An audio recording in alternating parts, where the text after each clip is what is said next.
Hola a todos, hoy vamos a grabar, estoy grabando la tercera clase. Esta clase se titula Ciencia e Ingeniería, Alcances y Métodos. Esta es la parte número 1 de la clase. A continuación van a tener otro video que será la parte número 2. Y seguimos viendo cómo el método científico está involucrado en la ciencia y la ingeniería. El contenido de esta clase es un pequeño resumen de la clase anterior. Vamos a ver cuáles son las fases de la evolución de la tecnología.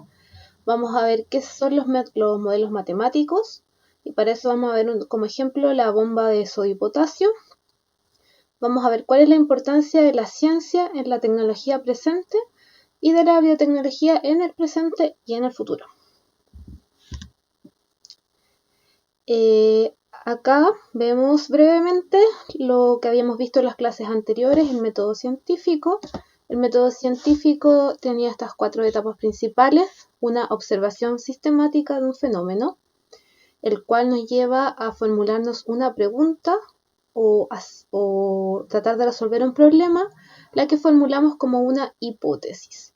Para refutar o no esa hipótesis hacemos un set de experimentos, hacemos distintas experimentaciones que nos permitan llegar a emitir conclusiones para decir si la hipótesis la refutamos o no. Y esto, como vemos acá, no necesariamente es lineal, no es una flecha, sino que a veces se vuelve atrás, hay loop, podemos llegar a concluir que no tenemos experimentos suficientes y tenemos que volver a hacer más experimentos, o podemos decir que tenemos que formular una nueva hipótesis. Bueno, eso, más detalles los ven en las clases anteriores. Ahora en esta clase nos vamos a enfocar en cuáles son las fases de la evolución de la tecnología. Entonces yo quiero contarles que con el trabajo combinado de ingenieros y científicos, la tecnología ha evolucionado, afortunadamente. Por ejemplo, la forma de comunicarnos que tenemos ahora no es lo mismo que hace 100 años, o incluso hace 20 años, cuando ustedes nacieron. No existía el WhatsApp, no había, obviamente Facebook, Instagram, ninguna de las redes sociales. Con suerte, no con suerte, yo creo que algunas casas, o ya era común en las casas tener teléfono, pero olvídense de la mensajería instantánea, olvídense del internet. O sea que en 20 años ha cambiado mucho la forma en que nos comunicamos. Hace 100 años quizás eran los barcos con una carta, todo el transporte que se necesitaba para que una carta llegara de un lugar a otro, y ahora todo esto lo tenemos de forma instantánea. Y eso es porque la tecnología evoluciona. Así también, los medicamentos o terapias que se usan hoy en día no son los mismos que hace 20 años, ni hace 50, ni hace 100 años. Por ejemplo, así como dato freak, les quería contar que esto de lavarse las manos, que es muy común hoy en día, que estamos todos como locos lavándonos las manos, era una práctica que no era común antes del año 1900. De hecho, muchos pacientes morían por infecciones que los mismos médicos o los mismos cirujanos les transmitían, porque los cirujanos no tenían la costumbre de lavarse las manos. Entonces iban y operaban a un paciente que tenía, alguna infección grave, y después iban a asistir a un parto a una mujer, y esa mujer moría al final por una infección que le transmitió el propio médico porque no se lavaba las manos. Y menos existía la opción, o no se les pasaba por la cabeza, de que había que esterilizar los bisturí o las tijeras o las gasas que utilizaban en la cirugía. Entonces, bueno, con todo eso les quiero contar, volver al punto central, es que la tecnología y la ciencia evolucionan. Y para que la tecnología evolucione sigue ciertas fases. Y estas 4 fases que les voy a explicar a continuación, podemos encontrarlas en cualquier tecnología. O sea, cualquier tecnología de distinto ámbito, nosotros podemos encontrar estas 4 fases. La primera fase es la fase aleatoria, en la cual ocurren los eventos y a alguien aleatoriamente se le ocurre observarlo. Es un poco parecido a la primera etapa del método científico. Lo importante es que en esta etapa hay un observador que ahora es consciente de un fenómeno que está ocurriendo. O sea, alguien ya sabe que hay algo que ocurre que es interesante. Luego viene la segunda fase, la fase descriptiva, en la cual se establecen relaciones de causa y efecto. O sea que el fenómeno ya no es algo azaroso, Ya se puede establecer cuánto va a ocurrir o después de que pase algo va a ocurrir el fenómeno. Entonces ya no es al azar. Podemos saber cuándo va a ocurrir. Podemos predecir cuándo va a pasar el fenómeno, pero no necesariamente sabemos el por qué. Entonces después sigue la fase de cuantificación, la fase cuantitativa, y en esta etapa es en la cual se hacen mediciones. Y las mediciones que se hacen ya son mediciones más sofisticadas, mediciones refinadas, porque quizá en la etapa previa, en la de escribir, nosotros medíamos algunas cosas. Por ejemplo, cuando hacía frío el fenómeno ocurría, o fenómeno ocurría solo de noche. Entonces ahí estamos haciendo ciertas mediciones, ¿cierto? Pero en la etapa cuantitativa ya hacemos mediciones que son mucho más específicas, que a veces requieren instrumentos más específicos o responden a ecuaciones más complejas. Es una etapa que es mucho más numérica, porque se le otorgan valores a lo que describimos en las etapas anteriores.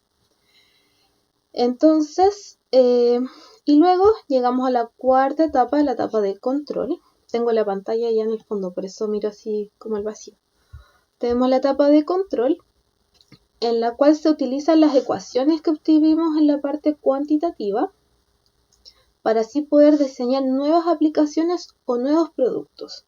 Entonces el resultado de la etapa de control es que hay productos y procesos nuevos que se basan en el fenómeno que observamos en un principio. Ay, perdón.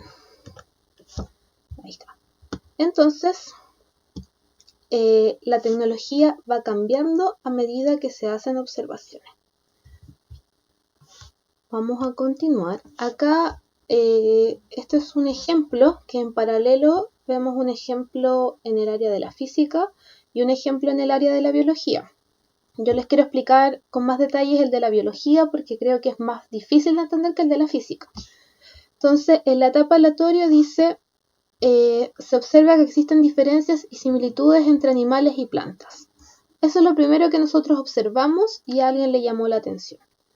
Que entre los distintos organismos, ya sea bacterias, plantas, animales, etcétera, hay diferencias, pero también hay similitudes. Por ejemplo, todos necesitan ciertos nutrientes para vivir. Después pasamos a una etapa descriptiva en la que ya observamos el fenómeno, tenemos algunas mediciones y ya sabemos, por ejemplo, las leyes de la herencia, como lo que hacía Mendel. No sé si se acuerdan que Mendel tenía arvejas amarillas y arvejas verdes. Si cruzaba las arvejas amarillas con las verdes, la descendencia siempre era amarilla. Él no sabía muy bien por qué, él no sabía que existían los cromosomas ni el ADN, pero sabía que si mezclaba, cruzaba arvejas amarillas con arvejas verdes, la descendencia siempre era amarilla. Creo que dije verde antes, pero bueno, siempre es amarilla. Es un ejemplo. Entonces ahí no sabemos, sabemos que hay una causa y un efecto, pero no sabemos el por qué. Y luego después se descubrió que está el material genético, que el material genético es el ADN, que el ADN se puede heredar y que con ese ADN cada organismo tiene ciertas características. Entonces podemos atribuir que es una planta, un animal o una bacteria por la información genética que tiene ese organismo. Entonces esa es la etapa descriptiva. Luego, lo que podemos hacer con ese organismo, les voy a dar como más detalles de este ejemplo. Imagínense que ya conocemos que las bacterias tienen ADN y tomamos, por ejemplo, una bacteria del desierto de Atacama. Y esa bacteria del desierto de Atacama podemos elegir un gen en específico y lo ponemos en otra bacteria, una bacteria en una Escherichia coli, que es la típica que nosotros usamos en el laboratorio.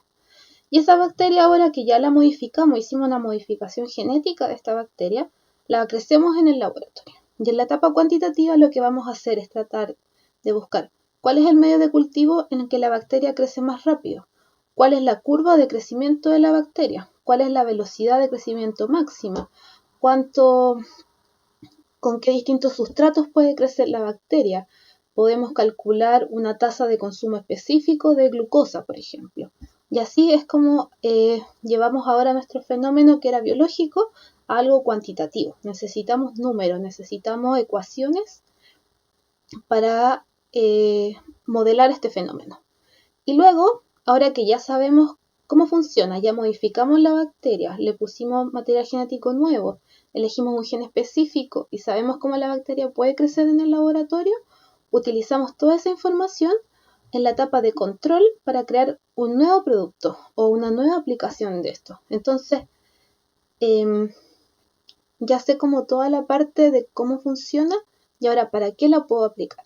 Entonces lo que puedo hacer es que el gen que a mí me interesa sea un gen que codifique para un antibiótico. Y hay bacterias del desierto que producen antibióticos naturales ellas mismas para defenderse de otras bacterias.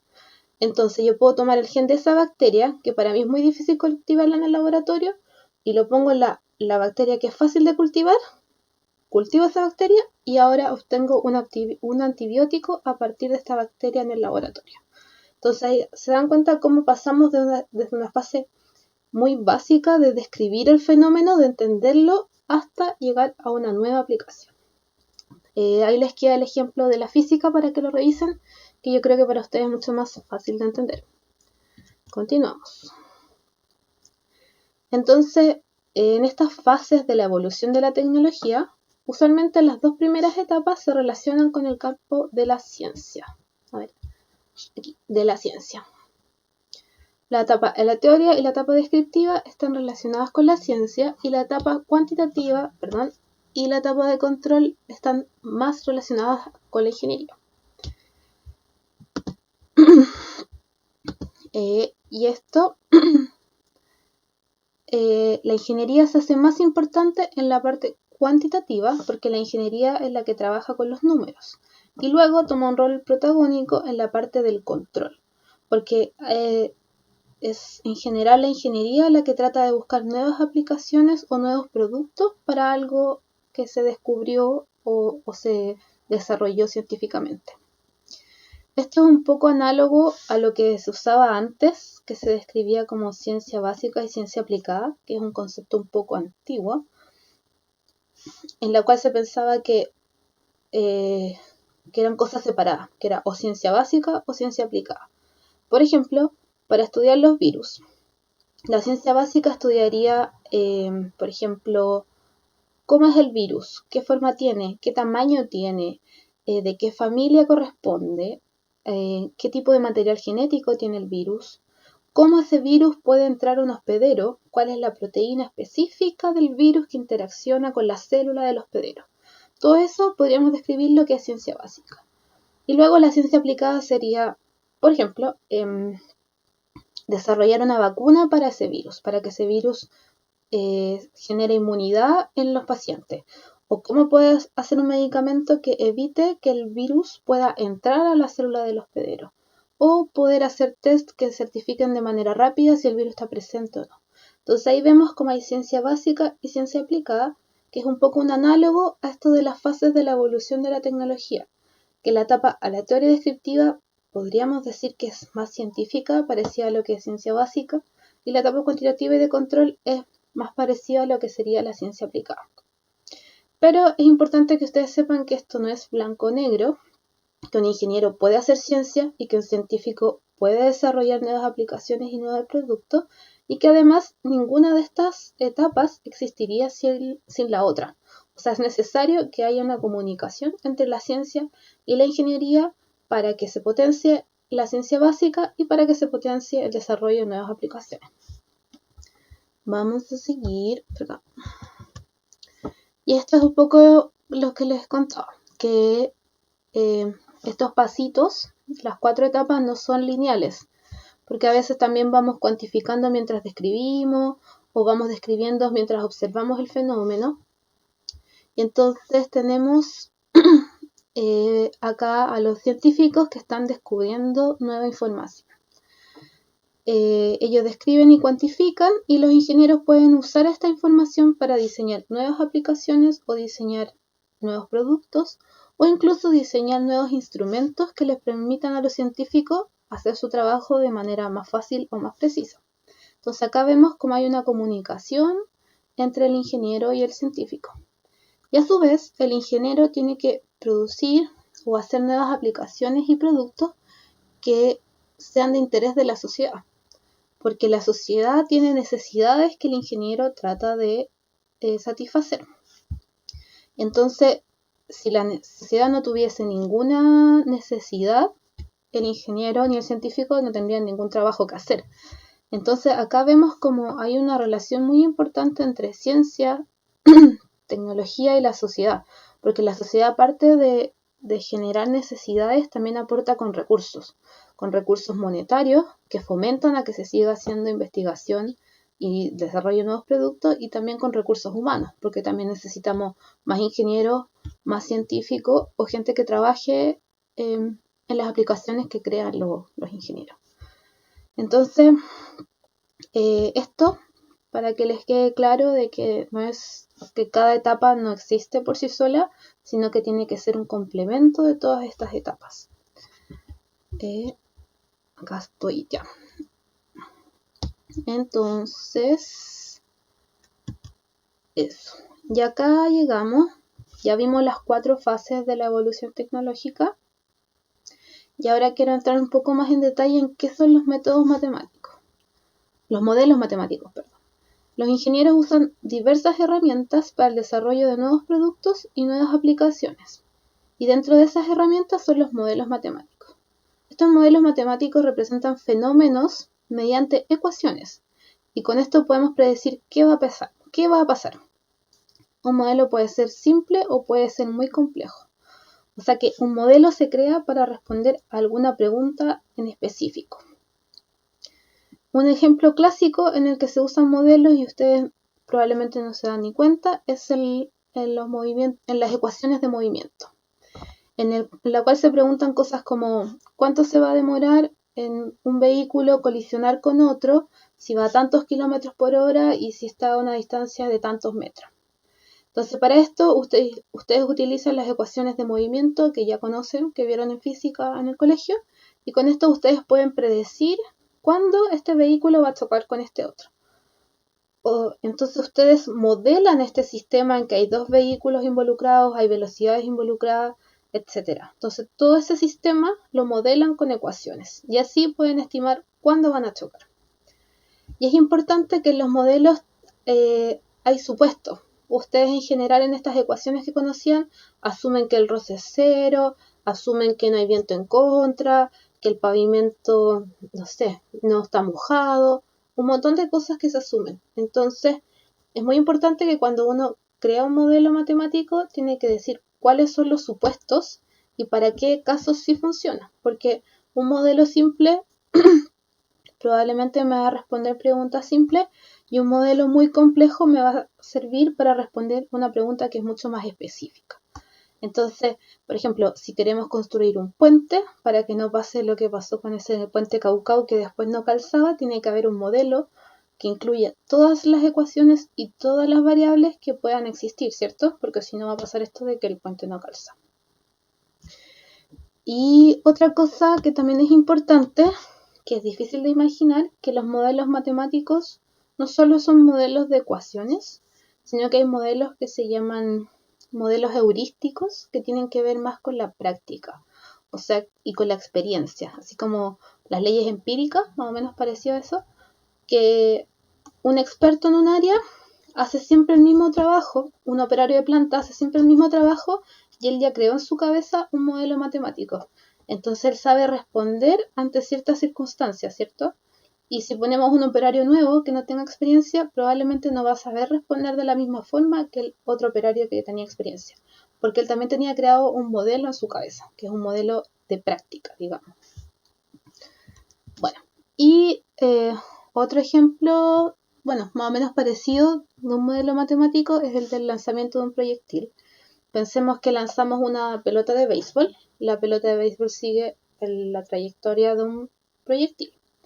Y con estas ecuaciones nosotros hacemos un modelo que nos permite, valga la redundancia, modelar y predecir cosas como, por ejemplo, cuál va a ser la altura máxima que alcanza la pelota. O a qué altura va a estar en el tiempo X, ¿cierto? Y para eso también nosotros tenemos que conocer las ecuaciones que modelan el fenómeno y también necesitamos decir ciertos supuestos. Por ejemplo, podemos asumir que la velocidad en el eje X es constante y solo cambia la velocidad en el eje Y, o sea, de cuando sube. En cambio, en el eje X se mantiene constante. Y así. Este es un modelo que les va a predecir ciertas cosas, les va a responder a ciertas preguntas con las ecuaciones apropiadas y con los supuestos apropiados. Y esto es para que ustedes vean que ustedes ya conocían modelos, aunque no los llamaran modelos matemáticos. Otra cosa un poquito más compleja es un modelo matemático, pero ahora aplicado a un problema de la biología. Este problema o este fenómeno es el transporte en la membrana celular de una neurona. Ustedes saben que en las neuronas llegan impulsos eléctricos y eso hace que las membranas cambien su voltaje. ¿Y cómo cambian el voltaje? Las membranas expulsan o dejan que entren ciertos iones. Entonces, como los iones tienen carga, de esa manera cambia el voltaje. Entonces, vemos aquí en este monito, a ver, ahí va a venir el impulso eléctrico. A medida que avanza el impulso eléctrico, entran iones sodio a la célula, los naranjos. Cuando comienza, veámoslo de nuevo. Cuando comienza el impulso, entran iones sodio, los naranjos, y salen iones potasio, los azules. Y después que el impulso eléctrico pasa, es necesario volver al estado de equilibrio, y los iones sodio ven que ahí empiezan a salir de nuevo. Entonces, cuando llega el impulso eléctrico, los iones sodios entran, los potasios salen, y después tienen que volver a la normalidad. Tenemos que volver a entrar los sodios, volver a sacar los sodios y volver a entrar los potasios. ¿Y cómo hace eso la célula? La célula hace eso con la bomba de sodio-potasio. Esta es una proteína que está en la membrana de la neurona. Entonces, esta proteína es muy específica y permite que salgan 3 sodios y que entren 2 potasios. O sea, siempre funciona así. Salen 3 sodios y entran 2 potasios. Y las otras, y también existen otros canales iónicos que sacan un sodio o un potasio, que esos son los que se activan primero cuando llega el impulso eléctrico. Entonces ahora, todo esto podemos nosotros plasmarlo con ecuaciones y hacer un modelo matemático que me permita estudiar este fenómeno. Porque no es fácil, o sea, yo en el laboratorio, no sé si existe, yo creo que no puedo estudiar una neurona y ver cómo esa neurona cambia su potencial, cómo cambia el voltaje, ¿cierto? Es muy muy difícil de hacer. Pero sí lo que podemos hacer es considerar todos los factores que hemos estudiado sobre la conducción del impulso eléctrico en las neuronas, hacer ecuaciones con eso, plasmarlo en forma de ecuaciones y con esas ecuaciones armar un modelo y tratar de predecir cosas o tratar de simular el sistema y ver cómo se comporta en distintas condiciones. Entonces, ahora viene un video que es un poco largo de cómo funciona la bomba sodio y potasio, bien en detalle. Dura como 7 minutos. Ustedes lo pueden ver ahora o si quieren lo adelantan y lo ven al final. Voy a ponerle play si es que funciona. Ahí está. Aquí tienes los puntos que expondré en el video y el momento en el que inician para que puedas desplazarte directamente hacia cualquiera de ellos. Una de las tareas más importantes de la célula es mantener un ambiente saludable en su interior. Esto requiere controlar las concentraciones intracelulares de iones, gases disueltos y compuestos bioquímicos. La membrana plasmática determina lo que entendemos por el interior o el exterior de la célula. La membrana, compuesta principalmente de fosfolípidos y proteínas, controla el flujo de materiales hacia el exterior o el interior de la célula. Se dice que la membrana es semipermeable porque permite el paso de ciertos materiales y restringe el de otros, digamos que tiene gustos selectos. Dos de los materiales cuya concentración la membrana ayuda a regular son los iones de sodio y potasio. Los iones de sodio se bombean constantemente hacia el exterior y los iones de potasio se bombean continuamente hacia el interior de la célula. En las células animales esto es posible gracias a una proteína que atraviesa la membrana celular. O déjame decirlo de manera pomposa, una proteína intrínseca transmembrana que transporta de manera activa dichos iones. Esta proteína es un transportador activo de iones de sodio y potasio, pues los mueve en contra de un gradiente de concentración y para ello consume energía. En este sentido, se estima que un tercio del ATP fabricado por nuestras células sirve de combustible para esta proteína que identificamos como la bomba de sodio-potasio.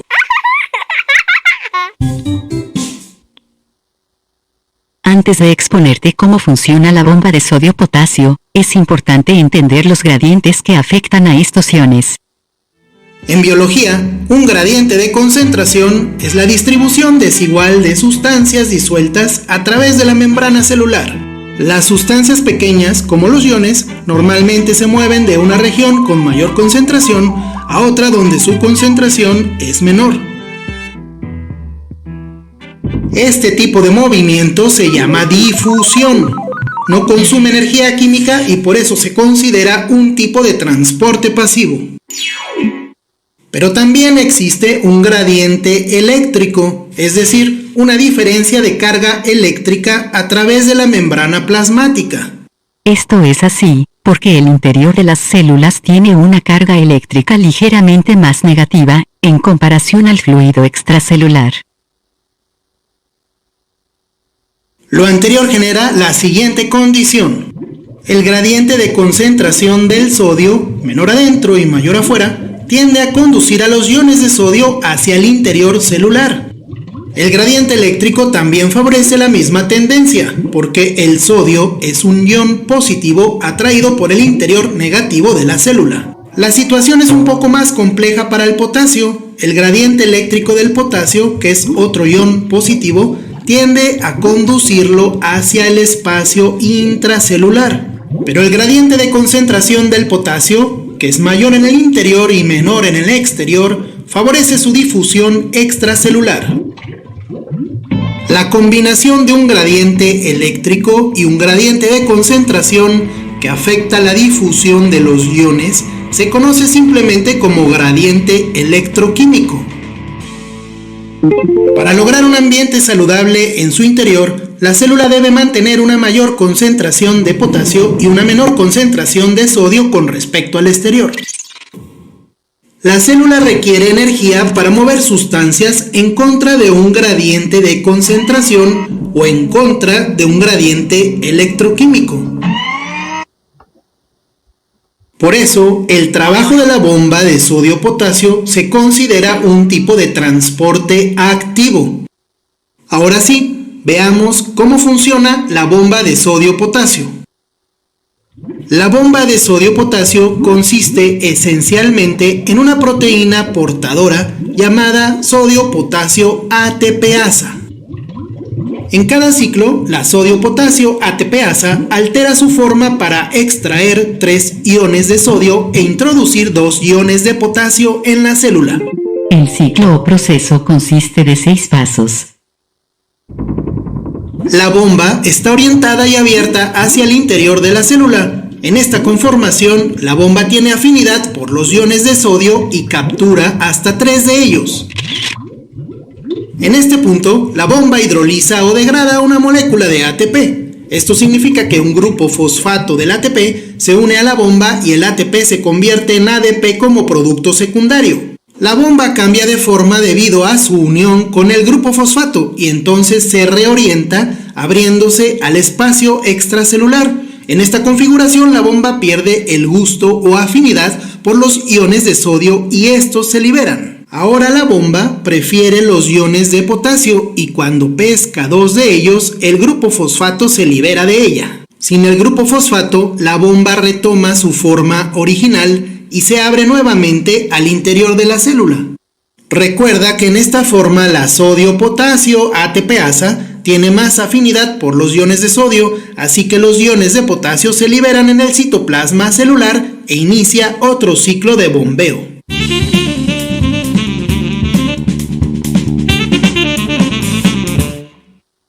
Como pudiste observar, la sodio-potasio ATPasa es una proteína transportadora de tipo antiporte. Esto significa que transporta dos o más sustancias en direcciones opuestas a través de la membrana. La bomba de sodio-potasio es una bomba electrogénica, pues genera un desequilibrio eléctrico a través de la membrana y contribuye al potencial de membrana. Cuando una célula está en reposo, el potencial de membrana se conoce como potencial de reposo. El potencial de reposo es muy importante para propagar señales eléctricas que viajan a lo largo de los nervios. Por eso, los venenos que desactivan la bomba de sodio-potasio impiden el correcto funcionamiento del sistema nervioso. La bomba de sodio-potasio también es clave en la actividad cardíaca y desempeña un papel fundamental en nuestra capacidad para absorber un número considerable de nutrientes o excretar productos de desecho y de los riñones y regular el balance de agua en las células. Eso es todo por este video. Nos vemos en otra ocasión.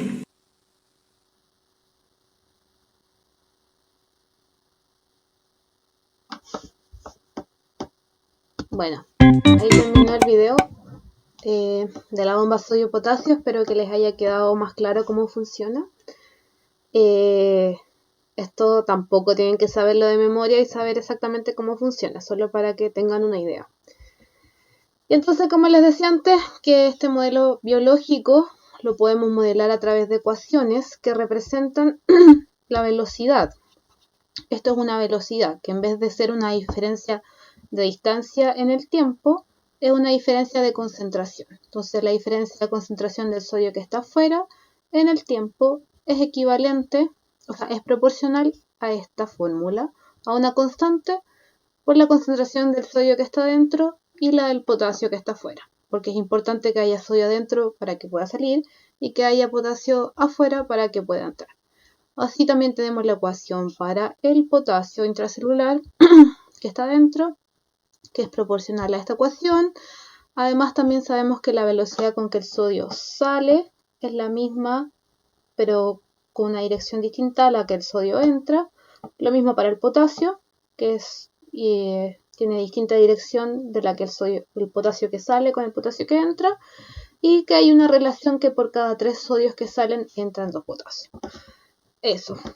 Entonces ahora con este sistema de ecuaciones ustedes pueden modelar este fenómeno, pueden programar y ver qué pasa cuando cambiamos distintos parámetros en esta ecuación, cuando cambiamos el tiempo, cuando cambiamos las concentraciones, y obtener gráficos como estos, por ejemplo. Que vemos que el sodio de afuera, viene el impulso eléctrico, sale el sodio y después vuelve a entrar el sodio, que es como lo que habíamos visto en ese GIF que estaba en una diapositiva anterior. Y así se puede modelar para distintos iones, para el sodio que estaba afuera, el sodio extracelular, para el sodio que estaba dentro, el sodio intracelular, el cloro, el potasio, etc. ¿Ven? Entonces, este sistema biológico que era muy difícil de estudiar en el laboratorio, utilizando ecuaciones, utilizando supuestos y sabiendo la teoría de cómo funciona, armamos un modelo matemático y podemos representar este fenómeno con el modelo matemático y responder preguntas también, que es muy importante. Y ahora vamos a ver algunos ejemplos, porque se ha extendido mucho la clase, de cosas que se han desarrollado en la ciencia, digamos, que la ciencia ha estudiado y que ahora son muy importantes en nuestra vida diaria. O sea que de cómo algo que era de una ciencia que puede ser muy antigua o muy, muy compleja, se traspasa a algo que nosotros usamos tecnológicamente todos los días.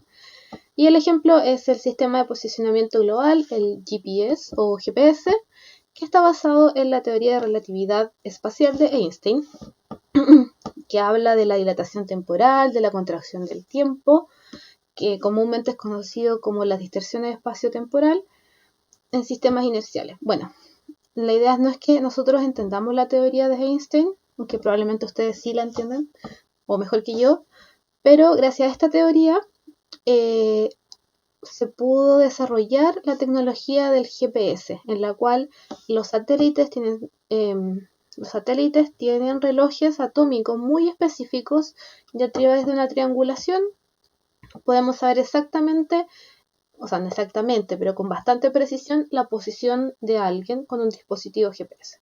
Entonces, así es como pasamos de la ley de la relatividad de Einstein, que es algo tan abstracto, algo tan como complejo, a algo que nosotros tenemos en nuestras manos en el celular todos los días. Otro ejemplo es la resonancia magnética nuclear, que tampoco vamos a entrar en detalle en cómo funciona, pero está basada en la teoría subatómica. Como las partículas subatómicas, en este caso los electrones, cambian su orientación en un campo magnético grande. Entonces, como todo el cuerpo está compuesto en su mayoría de agua, los hidrógenos de esta agua tienen un electrón que en un campo magnético se alinean todos para un lado. Después se emite un pulso eléctrico y esos electrones vuelven a cambiar de dirección y generan una frecuencia, digamos, una señal que es captada por un sensor y a través de resolver ecuaciones que eran complejas como las de Fourier, podemos transformar esas señales eléctricas en imágenes. Y esas son las imágenes que podemos obtener a través de la resonancia magnética nuclear. Entonces también una teoría que era súper compleja, que es de las partículas subatómicas, de los campos magnéticos, los campos eléctricos, se transforma a algo que nos sirve a todos y que se usa todos los días en el sistema de salud. Otro ejemplo ahora más de la biotecnología, tenemos acá una bacteria, una salmonela. La salmonela vive en el intestino de los humanos y también ustedes la conocen porque causa intoxicaciones alimentarias. Pero bueno, se dieron cuenta los científicos que esta salmonela tiene una atracción natural por células tumorales, por los tumores. Y entonces lo que hicieron fue modificar esta salmonela en el laboratorio, sacarle todos los genes que pueden producir toxicidad para que no nos intoxique y, por ejemplo, ponerle genes que produzcan moléculas anticancerígenas. Entonces esta bacteria, como por sí sola tiene atracción a los tumores, va a viajar, se va a acercar a las células tumorales y va a poder entregar in situ, o sea, ahí mismo, las moléculas anticancerígenas. Es un ejemplo de terapia que se está desarrollando. Y otra terapia que también se está desarrollando es con este virus, el Epstein-Barr, que es un virus muy común en la población, el que da origen a la enfermedad de la mononucleosis. Y bueno, este virus lo que hace es que activa el sistema inmune, o sea, como que lo despierta, digamos. Entonces, una investigación que está haciendo es que en pacientes que tienen cáncer, se sacan células de su sistema inmune, se cultivan en el laboratorio, se enfrentan a este virus, entonces estas células como ven que hay un virus, se activan. Y estas células que se activaron y las que hicimos en el laboratorio se pueden volver a inyectar en el paciente y ahora estas células activadas tienen mayor capacidad de atacar al tumor. También son distintos experimentos que se están probando. Y por último, es cómo podemos proyectar esto hacia el futuro, cómo podemos proyectar la biotecnología o la tecnología en sí hacia el futuro. ¿Y qué va a pasar en el futuro? Que en el futuro vamos a envejecer. La población en general va a envejecer. Entonces necesitamos ciertas herramientas que nos ayuden a que nuestra vejez sea más fácil, más simple. Entonces, por ejemplo, se están desarrollando robots que son capaces de censar si es que un adulto mayor se va a caer. Y entonces eso tienen, creo que es como un arnés, entonces ayuda a estabilizarlos para que los adultos mayores no sufran caídas graves. También otra cosa súper interesante, que no sé si vieron hace poco, que salió un reportaje de Amaro Gómez Pablos en TVN, se los voy a dejar por ahí el link, que era súper choro, que era la mano de Skywalker, que era una prótesis de una mano para un caballero que había perdido su extremidad, o sea, tenía un muñón desde aquí hacia arriba, desde el codo hacia arriba, y la gracia de esta mano no solamente es que reemplazaba la extremidad que le faltaba, sino que esta extremidad, esta mano de Skywalker, era capaz de sentir. O sea, tenía sensores que ante la presión, ante el tacto, generaba una señal eléctrica. Esa señal eléctrica se conducía por la prótesis y el caballero en su muñón sigue teniendo terminaciones eléctricas.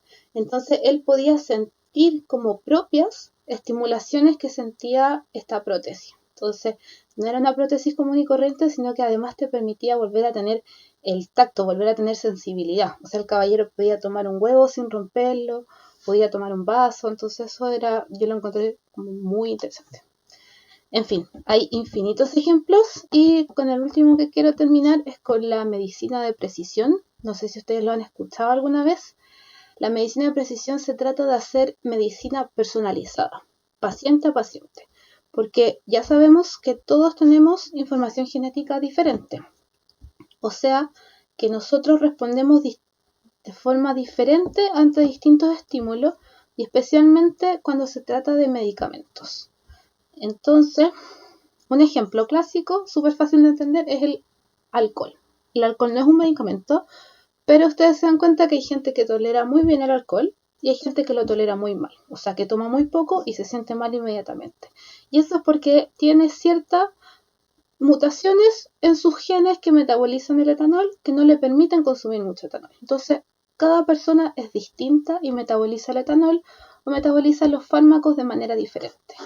Entonces, si nosotros somos capaces de estudiar el genoma de cada persona, podríamos saber cómo responde a una quimioterapia. Por ejemplo, saber qué tipo de quimioterapia es más efectiva para cada paciente, para cada tipo de tumor, o cuál es la dosis correcta que deberíamos darle.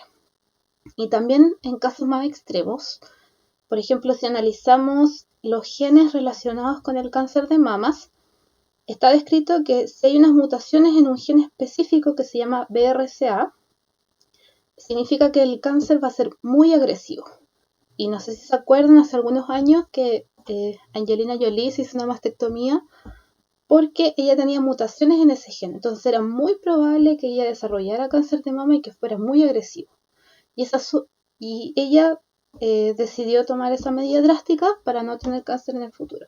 Y la única forma de que ella podía saber eso es a través de la medicina personalizada y estudiar el genoma de ella. En fin, bueno, esta fue la clase, salió un poco más larga de lo que yo esperaba.